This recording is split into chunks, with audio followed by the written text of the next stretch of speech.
Bom, a gente está vendo imagens ao vivo agora, são 4 horas e 7 minutos ao vivo da Praça dos Reféns, lá em Israel. Nós vamos continuar neste assunto, conversando agora com o Leonardo Trevisan, professor de Relações Internacionais da ISPM. Olá, professor, boa tarde para o senhor, seja muito bem-vindo aqui ao Hora News. Vamos começar então a discutir esse assunto. Estamos próximos aí do fim da guerra, Israel ainda vota este acordo. Quais serão os próximos passos, mesmo o Hamas já ter dado essa declaração do fim da guerra? Essa declaração é muito importante. Boa tarde, Thaisa. Boa tarde a todos que nos escutam. Né? Eu acho que é muito significativo. Né? Então, bastante significativo também, Thaisa, a gente precisa observar isso, né?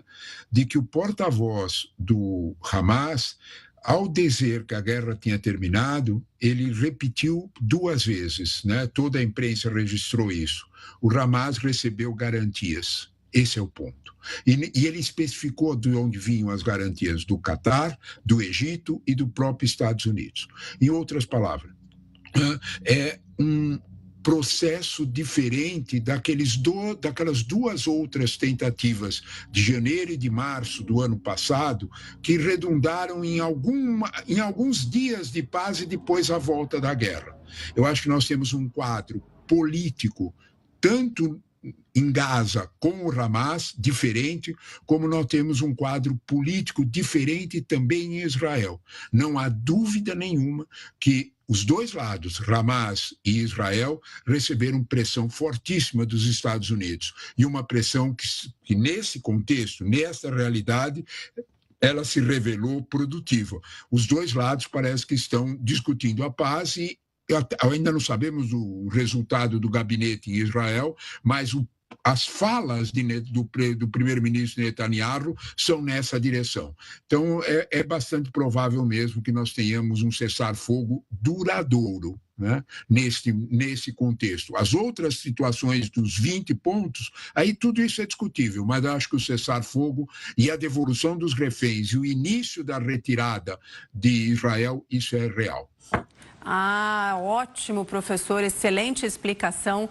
Então, nós temos que aguardar ainda, na verdade, né? Mesmo como o senhor disse, a declaração muito importante do líder da alta cúpula do Hamas, mas ainda precisamos esperar para ver o que vai acontecer. Nós vimos agora há pouco, vou até pedir para a gente colocar novamente, por favor, as imagens ao vivo lá da Praça dos Reféns, né, em Israel, mas já acontece aí uma comemoração pela declaração do fim desta guerra, desse cessar-fogo, não é mesmo, professor? Não há dúvida nenhuma. Se nós olharmos com alguma cautela, sabe, nós vamos perceber a seguinte situação: há uma mudança política significativa em Israel. Né? Mesmo que aqueles grupos mais ultra-ortodoxos têm nome e sobrenome, né? São 2 ministros poderosos, o ministro das Finanças, Bezalel Smotrich, e o ministro da Segurança Nacional, Itamar Ben-Gvir. Os 2, né, têm um poder de vida e morte sobre o governo de Netanyahu, porque eles são donos da maioria no parlamento. Se eles saírem de perto do governo, o governo cai. Perde a maioria, termina. Então, de alguma forma, eu acho que é uma mudança muito significativa em Israel, porque a oposição, tanto os centristas, né, do Yair Lapid, como os conservadores do Benny Gantz, e principalmente o partido religioso, né, aquele partido Sha'as, todos eles fizeram um voto de confiança no plano de paz de Trump. Todos. Então, há um quadro diferente em Israel. Né? Esse quadro tem seu peso, vai ficar difícil voltar para trás. Isto não significa que está tudo resolvido, que a paz está garantida. Não. Isso significa apenas que se deu um início de uma outra forma a esse processo. Sabe, Thaís, o que temos é que a grande exigência dos 2 lados foi satisfeita. Esse é o ponto principal. A grande exigência de Israel era: eu quero a devolução dos reféns. A grande exigência do Hamas era: eu quero o início da saída de Israel do território de Gaza. Os 2 lados conseguiram isso. Trump conseguiu, de certa forma, um compromisso com os 2 lados. Repito a importância do porta-voz do Hamas assegurar que tem garantias. As garantias, quem pode dá-las, sem dúvida nenhuma, são os Estados Unidos.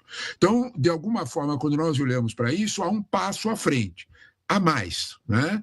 Há um desenho para uma autodeterminação de governo, para um governo local, palestino, ainda composto só de tecnocratas, sem a presença do Hamas, né? Do mesmo modo, há anunciado no plano um roteiro da retirada israelense. Qual é essa área que Israel vai ficar como zona tampão? Essa é a parte 2. Né? Nós temos outras partes para frente que vão ficar um pouco mais delicadas, que é tanto a autodeterminação no território como o desarmamento do Hamas. Isso fica para a terceira etapa. Vamos cumprir a primeira e a segunda para ver como é que ela se desenrola, e aí nós vamos ter uma certeza melhor se esse quadro vai se definir dessa forma.